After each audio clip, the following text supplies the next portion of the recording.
La Municipalidad Provincial de Arequipa, a través de la Gerencia del Centro Histórico y Zona Monumental y la Biblioteca Pública Municipal, retomamos las tertulias de esta casa en este contexto de la pandemia y estado de emergencia. En este caso, teniendo como invitado al doctor Santos Cesario Benavente Vélez. Él es historiador, docente en la Facultad de Ciencias Histórico-Sociales, ha sido director de la Escuela Profesional de Historia y consultor en diferentes temas relacionados a la cultura, conflictos sociales y una producción interesante de diferentes temas de la historia de Arequipa. Esta entrevista la vamos a llevar con el doctor Rommel y su servidor. Doctor Rommel, empieza usted con las primeras preguntas con nuestro invitado, el doctor Cesario Benavente. Muchas gracias, Gonzalo. Bueno, mi querido Cesario, ya has hecho la presentación de tu persona. Me gustaría agregar que el motivo de esta tertulia versa sobre tu última publicación, el libro titulado Cultura Popular Arequipeña, Alimentación, Música y Juegos. Pero tú también has escrito y publicado un libro titulado La Educación y el Imaginario Social, publicado por la Derrama Magisterial. Me gustaría acotar que esta última publicación referida a la cultura popular arequipeña, en mi opinión, es un libro muy bien elaborado, con bastante método y teoría de la historia. Realmente considero de que es un aporte muy valioso a la interpretación de la cultura popular, lo referido a la música, los juegos y la alimentación, la comida popular.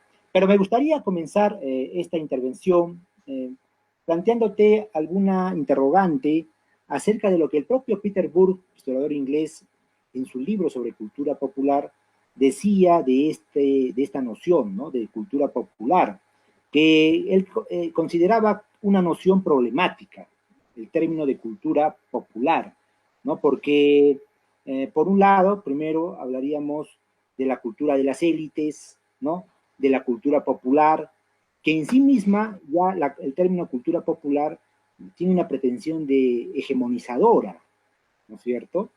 En cambio, una propuesta alterna sería hablar en plural de culturas populares, ¿no?, y no de cultura popular que pretendería ser hegemonizadora. Siendo así, Burke decía, si el término, la noción de cultura popular es problemática, ¿no es cierto?, ¿no sería preferible abandonarla y reemplazarla por el término de cultura común?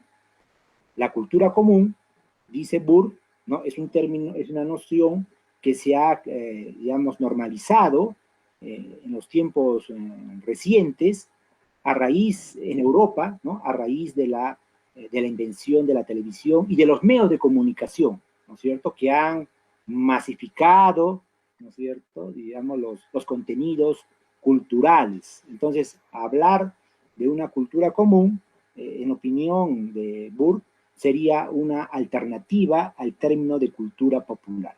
¿Cómo tú entiendes la noción de cultura popular, que es el nombre que da origen al título de tu libro? Debo, en primera instancia, saludaros de manera efusiva. Las circunstancias en las que nos reúne ahora para hablar de historia en el marco de involucrar a aquellos sectores sociales que de alguna forma han construido elementos culturales y que luego por los temas metodológicos y tendencias, yo diría filosóficas de la historia, han quedado todavía pendientes y necesitamos más discutir sobre el tema.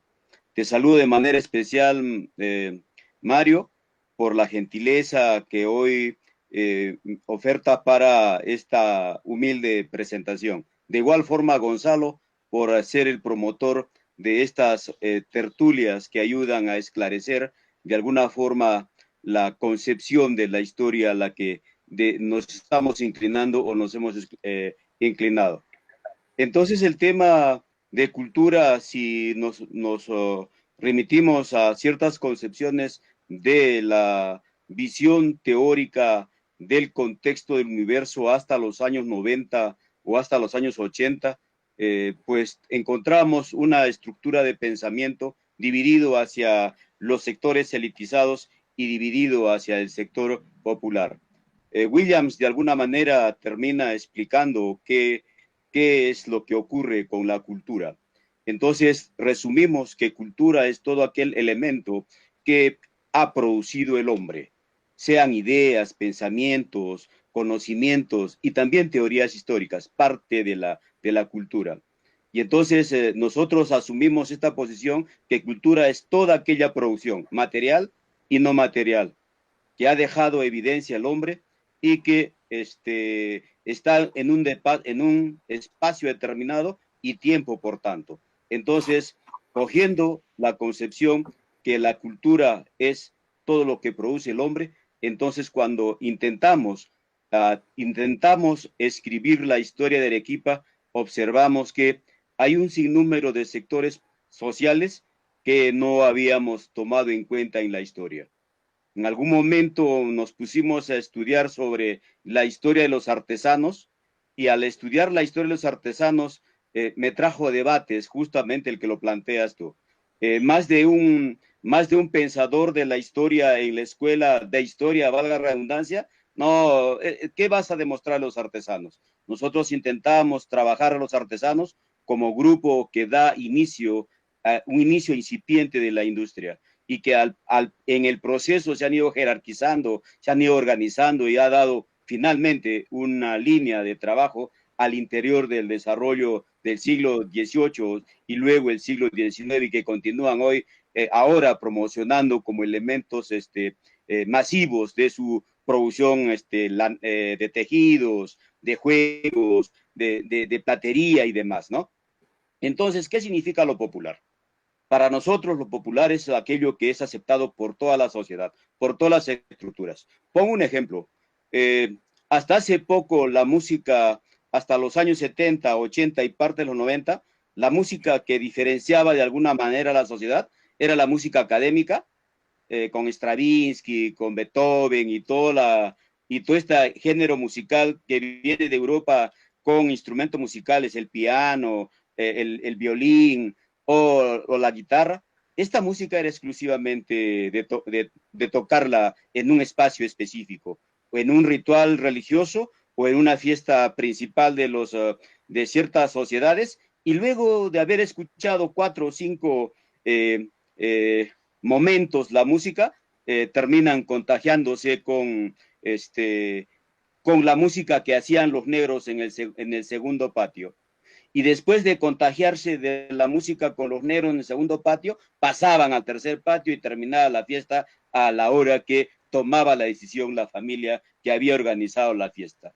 Entonces, ¿qué pasa acá el concepto de popular? Es que está en movimiento, no es para jerarquizar y diferenciar o hacer hegemónica la visión, es para hacer lectura de los procesos sociales, planteando la concepción de los imaginarios sociales, para comprender las integraciones, para comprender cómo es que la población va cambiando, va en movimiento, va cambiando sus formas de vida, sus asimilaciones del lenguaje, las asimilaciones de los elementos. En esa medida, entonces, trabajamos el concepto de cultura popular. Indudablemente que Burke luego, cuando publica el texto Historia del Conocimiento, también asume que hay un conocimiento académico a partir de la lectura, a partir de la escritura, pero hay otro conocimiento que no necesariamente ha quedado escrito. Es el conocimiento justamente de las artes plásticas, de las tecnologías con las que se trabajan las artes plásticas, de las tecnologías con las que trabajan los agricultores, los mineros, aquellos que no están en la toma de decisiones, sino más bien abajo, aquellos que construyen un conocimiento para arreglar su máquina o su motor o sus instrumentos y herramientas, pero lo hacen con iniciativa propia y queda allí modificado. Y luego estos elementos los tenemos como evidencia del desarrollo histórico. Entonces, la concepción de lo popular no es para tratar de construir un sentido hegemónico, pero también con el tema de la cultura mayor, de masa, bueno, yo no voy por allí, voy por en el tema de que hay conceptos que se van trabajando y que se van asumiendo. Entonces, lo que el ejemplo... Cesario, Sí.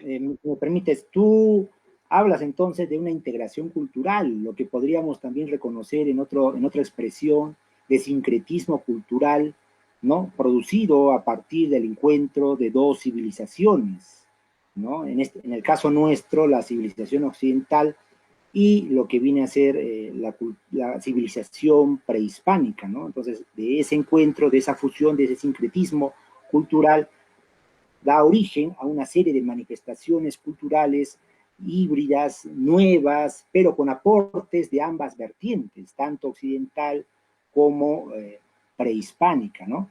En una especie, a ver, tesis que planteaba Arnold Toynbee, ¿no? De la unidad de civilización, ¿no?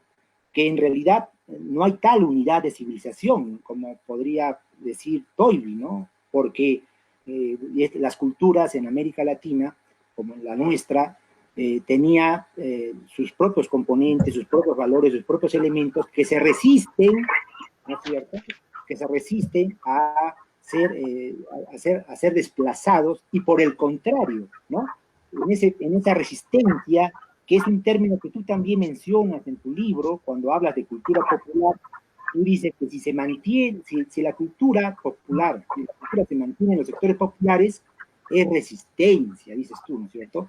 Pero si la cultura popular se reproduce de manera desigual, ¿no?, es elitizada.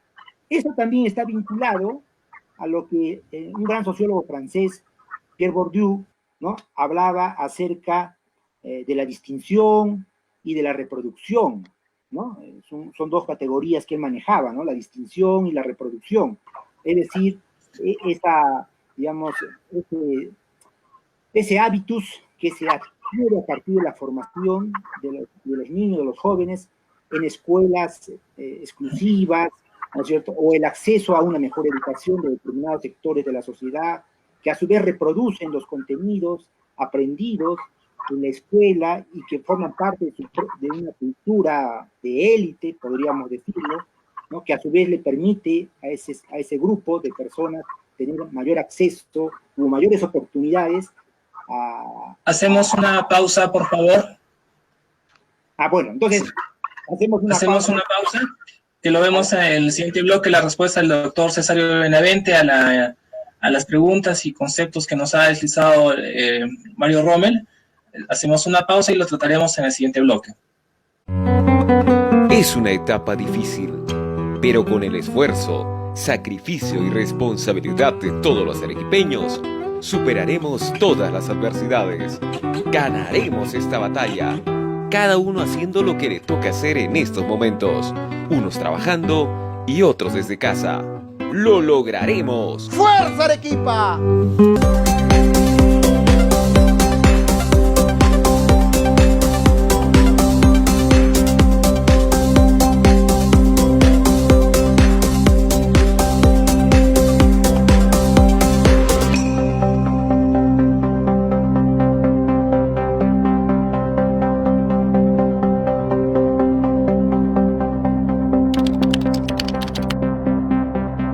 Volvemos nuevamente a seguir conversando en esta tertulia sobre patrimonio de Arequipa con nuestro amigo Cesario Benavente Vélez, a propósito de una de sus últimas publicaciones titulada Cultura Popular Arequipeña. Había yo formulado una pregunta, Cesario, en el bloque anterior. Me gustaría, por favor, que puedas dar tus comentarios. Indudablemente que eso nos va a traer todavía un debate bien largo, en la medida que nosotros estamos fortaleciendo aquella concepción que tú también la manejas de la historia regional. Cuando hablamos de la historia regional, partimos de una estrategia metodológica diferente a la deductiva, diferente de lo general del mundo occidental al mundo americano, sino más bien ahora partimos del mundo local, de lo específico a lo general. Y entonces esto nos da la mirada diferente en términos de estrategia metodológica y en términos de concepción también. Entonces, es necesario que tomemos en cuenta este referente. Al construir la historia regional para Arequipa y analizar sus elementos culturales, estamos partiendo de un elemento específico que por el estilo, por la metodología empleada desde que hemos aprendido como estudiantes, de alguna forma nos apegamos todavía hacia el discurso general, pero acá tenemos que poner en valor los elementos que se producen en la región, cómo nos integra, cómo nos relaciona y además también cómo nos diferencia. El ejemplo que le puse, la música también se expresa con el carnaval. En el carnaval empieza bien jerarquizado, bien bonito, bien adornado, pero después a media fiesta casi todos están en un horizonte, no hay diferenciación. Y por último, ya cuando estén en efervescencia el carnaval, no hay diferencias, todos muy bien relacionados, muy bien vinculados. El ejemplo de carnaval es eso. El ejemplo de la costumbre arequipeña de las siembras también es eso. El patrón de la hacienda invita a los trabajadores a sembrar y luego terminan relacionados y terminan una gran fiesta después de la siembra, que en Arequipa le llaman el matagusano. Y entonces aquí la estructura como que se relaciona, es de relación horizontal. No necesariamente para hegemonizar poderes, sino más bien para flexibilizar las relaciones y se convierten en relaciones horizontales. Este es el esquema entonces cuando nos referimos utilizando la concepción de Bakhtin, la concepción de Burke, también la de Toynbee. Toynbee termina diciéndonos que la historia es de todos, del hombre en su tiempo y espacio respectivo. Y entonces, si consideramos este elemento, nos ayuda a reflexionar y hablar de la cultura popular. Y la comida, también nos ayuda a diferenciar varios elementos. La comida es en una mesa de familiar, es para todos. Claro, la ubicación en la mesa, ya esa es esa cosa, es ya el uso de la comida y que de alguna manera tiene elementos que diferencia, que nacen a raíz de respeto, de la preferencia a la familia. Entonces, siempre en la mesa principal va a estar el papá, la mamá y luego ya la relación que hay entre la familia, ¿no? Entonces, este es el elemento que nos lleva a una simbología consistente cuando hablamos de lo popular. Nos ayuda a decir que así como los buñuelos fueron comida de ciertos sectores populares empobrecidos, hoy es un producto de venta y que casi cierto sector social lo consume. Lo mismo con el tema de los anticuchos, una comida construida, organizada, preparada para los morenos o para la negritud en nuestro medio, hoy lo tomamos con un plato bandera en el mercado patrimonial gastronómico, ¿no? Entonces, este es el tema de la visión que utilizamos, el término de lo popular. No es para hegemonizar, no es para masificar, sino más bien para darle valor que el mercado, la población que tiene capital lo puede comprar y la población que no tiene mucho capital también lo puede consumir. Entonces, el poncho, otro elemento, el poncho del arequipeño es otro elemento que ayuda a jerarquizar. Claro, ya cuando se industrializa el poncho y el maranganí ya tiene otro elemento. Tú hablabas en todo caso de la relación horizontal, ¿no es cierto? Pero tú también propones en tu libro un modelo, hablas del modelo centro-periferia, ¿no es cierto? Entonces, con relación, por ejemplo, al carnaval, con relación a la picantería, ¿no? ¿Cómo es que se puede, por un lado, sostener este modelo centro-periferia, ¿no? Y por otro lado, la relación horizontal? Hay dos elementos importantes cuando hablamos de la concepción de Samir Amin de los centro-periferia. Samir Amin analiza la industria en una capital de la ciudad, pero nosotros lo estamos relacionando, ¿cuál es la capital de los elementos culturales? ¿En qué parte están ubicadas las picanterías centrales que de mayor consumo? Generalmente en la calle Santa Catalina, generalmente en la calle Santa Catalina para el siglo XIX, para el siglo XVIII-XIX, y después se va diversificando y se va ubicando en diferentes áreas. Hoy encontramos en la periferia del centro de la ciudad, en Sachaca, en Caima, o en Characato, o en Yarabamba, o en Chihuahua. Estos son los elementos que se van constituyendo también en centros. ¿Por qué centros? Porque explotan su gastronomía, explotan el gusto, la preparación, y la gente urbana, de la citadina, del espacio urbano, termina saliendo a las periferias a consumir un buen plato con tranquilidad, con un buen sabor, con un buen trato de la persona y demás. Por eso utilizo esta concepción de centro-periferia, no necesariamente en términos productivos, sino en términos de relación, y que da de paso va relacionado con el crecimiento de capital, con la expansión de ciertas tecnologías, ciertas costumbres que utiliza la población de estas áreas, ¿no? De igual ocurre con... Profesor Cesario, ¿sí? Profesor Cesario, quiero hacerle yo una inquietud.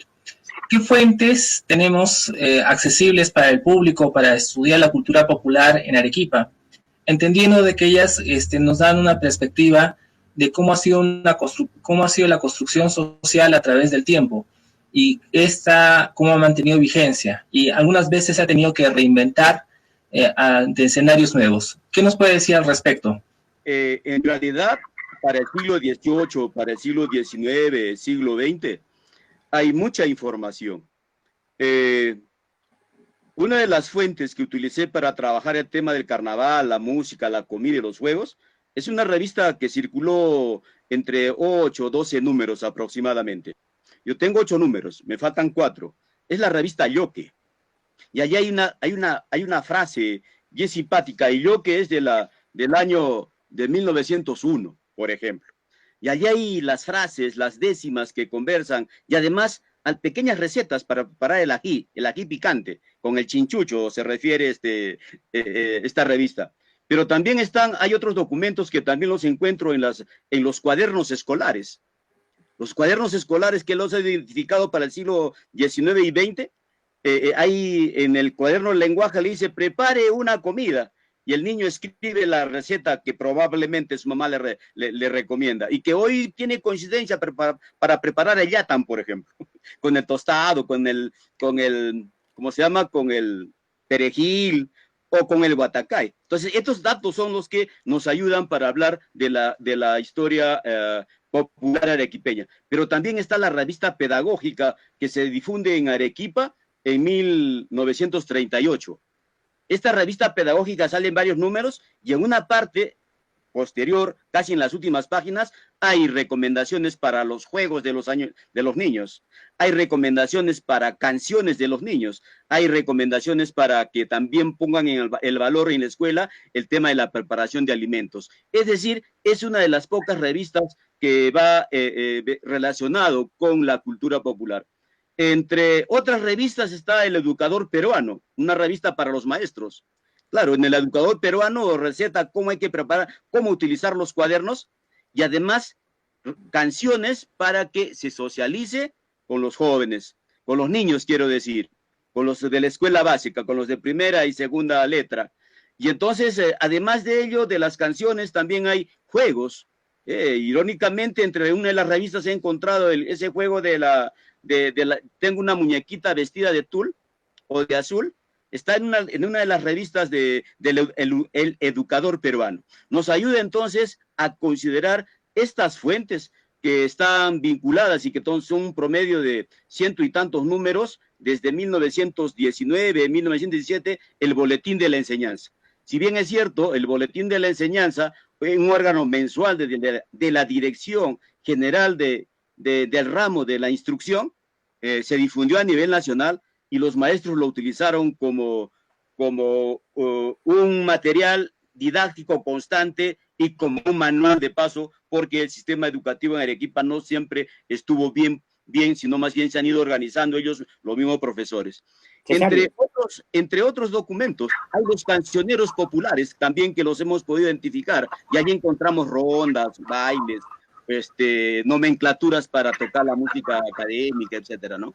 Cesario, hablando de juegos, desde las prácticas culturales, ¿no? Los juegos han ido cambiando, ¿no?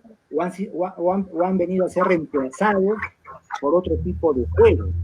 La Municipalidad Provincial, por ejemplo, promueve, mejor dicho, una iniciativa interesante de recuperar los juegos de antaño, ¿no es cierto?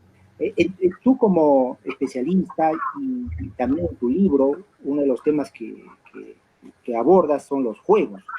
¿Qué es lo que ha producido, ¿no?, este abandono de los juegos de antaño por otros juegos? Uno puede evidentemente decir la tecnología, ¿no es cierto? La tecnología es uno de los factores que habría contribuido a desplazar esos juegos que otrora jugaron nuestros mayores. Pero ¿Cómo se explica desde la historia, ¿no? Este proceso, ¿no? De los juegos que ya no se juegan, como por ejemplo los trompos, ¿no? Ya no son juegos que los niños hoy en día juegan de manera masiva como se hacía antaño. Mire, Rommel, esto ha tocado la yema de la sangre, este tema de los juegos, porque decíamos, en la escuela hemos inventado, hemos generado juegos. Mira, dice lectura a Huizinga, a Johan Huizinga, el Homo Ludens. Tenemos que hacer una pausa, por favor.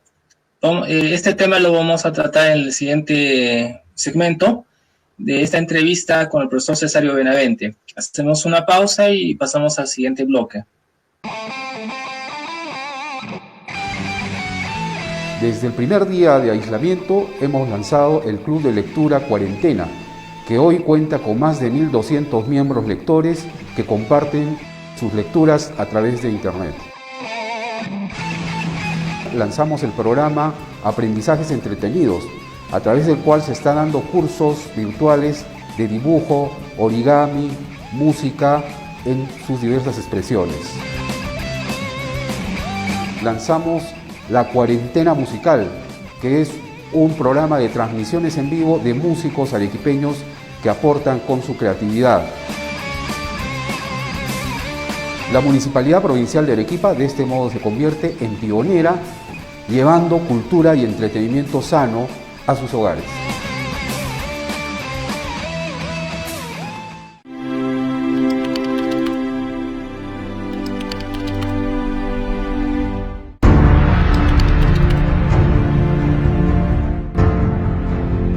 Nosotros nos quedamos en casa. Yo me quedo en casa. Yo me quedo en casa. Yo me quedo en casa.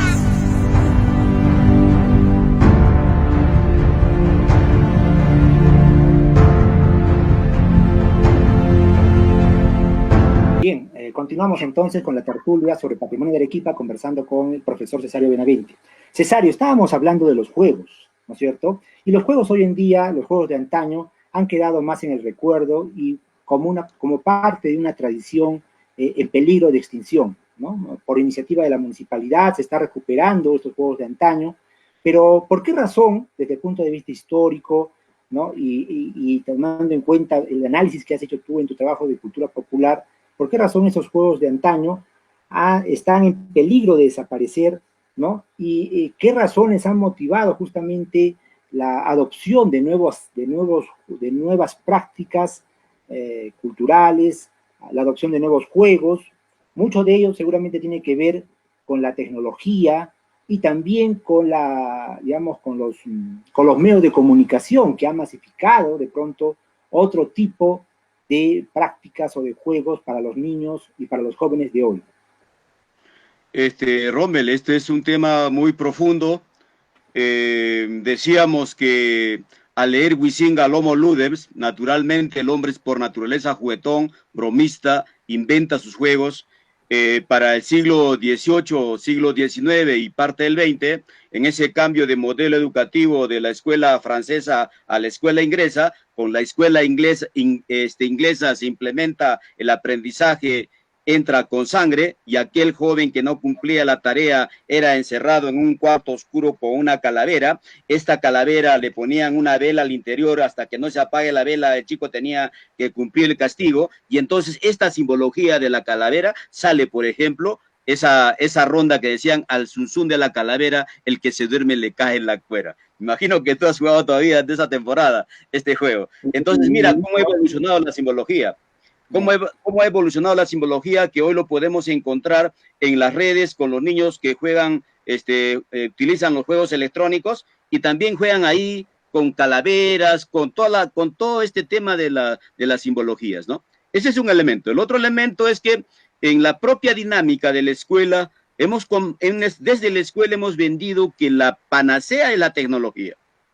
Entonces el niño desde muy niño tiene celular, y con el celular empieza a jugar, a integrarse con sus muchachos. Es decir, es más sedentario, menos creativo, menos creativo en términos de socialidad, porque también tiene sus elementos creativos con su celular, con su tablet y demás, ¿no es cierto?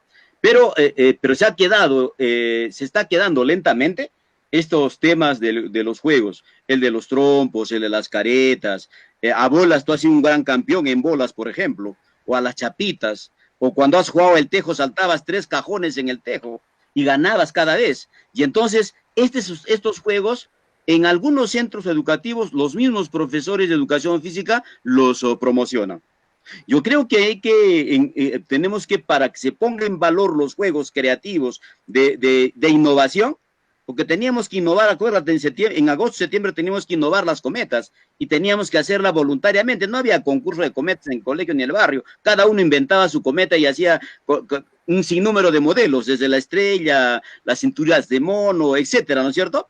Entonces, si logramos que se vuelva a recuperar estas autonomías, estas creatividades desde la escuela, probablemente pueda resultar la promoción desde la escuela. Pero también hay que resaltar que al poner en valor estos juegos, hay centros culturales que también están organizando. Instituciones como la municipalidad, que ahora está temporalmente, casi no es constante. Tenemos que volver a producir la constancia para que se recuperen más de unos juegos, o también inventar otros. Hay otros elementos más que nos ayuda a construir. Entonces, los niños siempre vieron cómo se inventó el juego de las chapas, por la presencia de las chapas. Ese que nosotros le decíamos el río, igual por la presencia y cómo se juega. Entonces, con esos elementos terminamos encontrando un sinnúmero. Los yoyos también, que si bien es cierto, era un producto externo, pero el niño, el artesano peruano, se inventó de madera y la hacían de muy buena calidad. Hasta que luego este yoyo o yoyo, cuando saca Coca-Cola, saca un concurso, terminó descomponiendo la imagen del yo-yo. Similar con los trompos, como que la tecnología, al imponerse en el mercado, ha dejado a lo tradicional atrás. El trompo que también organizó la Coca-Cola para hacer concursos, muchachos, era de plástico, de metal, y cambió el significado. Entonces, mejor miraba el niño que era nuevo el trompo, y decía Coca-Cola además. Entonces lo dejó el de madera, ya no se los hacía los trompos. Yo no sé si tú te hiciste los trompos cuando estabas en el colegio. Bueno, jugaba trompos, sí, efectivamente, pero que me haya hecho el trompo no lo creo, ¿no? Tampoco. Y Cesario, nos salíamos hacia el lado de Yarabamba, hacia el lado de Poxi, traíamos las maderas y cortábamos, nos hacíamos de yoke en los trompos, ¿no? Y entonces había que ver la forma, cómo le hacíamos la púa del trompo, cortamos los clavos, lo ponemos, y después empezamos a labrar, ¿no? Entonces aquí hay una serie de memorias táctiles, memorias auditivas, visuales, que se construye. El juego tiene esa particularidad. El niño que no juega demora para crear. Demora para crear, para imaginar, para construir ideas nuevas, ¿no? Te quería preguntar, Cesario, ¿cómo relacionas la alimentación, la música y los juegos con las industrias culturales? Porque en tu libro tú eres, me parece, veladamente crítico a lo que vienen a ser las industrias culturales. Entonces, ¿qué relación guarda esta tradición, esta costumbre de estos juegos de antaño que sobreviven ahora, lo digo porque de pronto languidecen, ¿no?, en la generación presente, con relación a las industrias culturales? Mira, ¿cómo relaciono los juegos con la comida? Cuando vamos a la picantería o estoy observando a los especialistas en los restaurantes, se miran en serio, no juegan. Pero en otros tiempos, en estos documentos, ¿cómo es que los juegos que aparecen en la cocina? Cantando y bailando, haciendo música con las cucharas, con los tenedores, con los utensilios, con las ollas, haciendo música mientras va cocinando los productos que han puesto en las ollas. Entonces, casi los chefs hoy no tienen ese formato. Esa es una. Dos, mientras los niños los llevaban a cocinar, los niños jugaban afuera y simulaban el juego de la cocina, el juego del papá y la mamá. Representaban las señoras que estaban en ese espacio, representaban a los niños estos elementos a modo de juego. Y como la mamá lleva generalmente en su espalda al niño y lo pone en un lado, también los niños representan ese juego de llevar la muñeca en la espalda, a cambiarle de pañales y ponerle todos los atuendos. Este es un tema. Segundo tema. No estoy muy de acuerdo por la concepción para poner en valor estos juegos tradicionales. Las industrias culturales los desplazan a los tradicionales, no los recuperan. Una que otra ONG está tratando de recuperar, pero es desplazada con la industria cultural. Con la industria cultural vinculada a los memes, a los dibujos animados, con la industria cultural vinculada a la venta de productos externos de afuera, con mucha fuerza, aquellos juegos que hoy el chico tiene que ponerse un atuendo para representar al conejo, al dinosaurio. Estos temas desnaturalizan la concepción del juego tradicional, del juego cultural en nuestro medio. Pero que se están volviendo tradiciones, sí. Y mucho más todavía se encuentra de alguna forma elementos de difusión. Los medios de comunicación ayudan a, pero también el propio sistema, el mismo modelo económico ayuda también, porque las profesoras varias profesoras que hacen de profesoras de inicial, también están animando fiestas de 1 año, de 2 años, de 3 años, con trajes que representan a ciertos artistas de la televisión, con bromas también de allí. Entonces, este tema vinculado a la industria cultural, de alguna forma. Pero el niño del espacio urbano, sobre todo de la periferia, utilizando el término de Samir Amin, y de la zona rural, todavía mantiene tradición. Todavía, de alguna forma, mantiene tradición. Y bueno, volvemos en todo caso a la cultura común, ¿no? Propiciada justamente por los medios de comunicación, la tecnología que pretende homogenizar, ¿no? Y pretende estandarizar, de pronto normalizar, ¿no? Algunas prácticas culturales en los diferentes hemisferios, ¿no? Pero de pronto me gustaría preguntarte, ¿cuál es, de manera concreta, Cesario, cuál sería entonces el aporte sustancial de tu libro, Cultura Popular Arequipeña? ¿Qué es lo que tú has intentado proponer, dar a conocer, no solamente digamos, a los grupos académicos que seguramente se van a entusiasmar con tu libro, sino también a la comunidad arequipeña? ¿Qué es lo que pueden encontrar de significativo, de relevante en tu libro Cultura Popular Arequipeña? En realidad, el texto tiene la intencionalidad de comprender cómo se ha ido desarrollando la sociedad del siglo XIX y parte del XX detrás de la comida, detrás de la música y de los juegos. Es decir, intentamos poner en valor más de una forma de vida de los especialistas de la cocina, hombres y mujeres. Y intentamos poner en valor los juegos, que es importante, pero también las canciones que van destinadas a la comida. Y ponemos en valor las canciones que van destinadas a la comida, porque hoy van destinadas a la sexualidad. O sea, han entrado a otro nivel que yo le llamo el proceso de deshumanización, utilizando el concepto de Michel Foucault, ¿no? Entonces, sí, para poner en valor esto, es que hemos construido este texto, y que el que hace lectura indudablemente va a intentar comprender lo común, porque el que piensa desde la visión de Comte, desde la visión de la estructura de pensamiento occidental, va a procurar decirle, hay algo en común en ello. Y no se trata de decir algo en común, se trata de decir que ha producido el hombre en su tiempo, y esos elementos han quedado en nuestro medio, y los historiadores que hoy cumplimos esa función, estamos en la obligación, diría yo, de poner en valor cada uno de estos elementos, desde la mirada de la política, desde la mirada de la cotidianidad, desde Cesario, la mirada de todo el entorno social, ¿no? Te agradecemos bastante, Cesario, por tu participación en esta tertulia sobre patrimonio de Arequipa dedicada a la cultura popular arequipeña. Con mucho entusiasmo recomendamos la lectura de tu libro.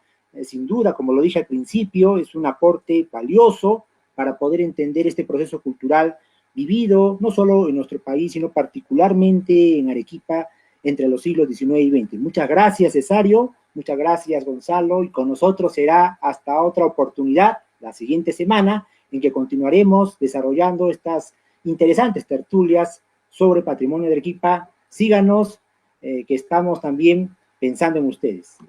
Gracias.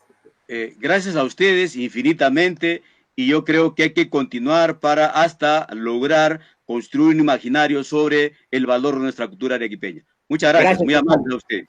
Gracias, Gonzalo.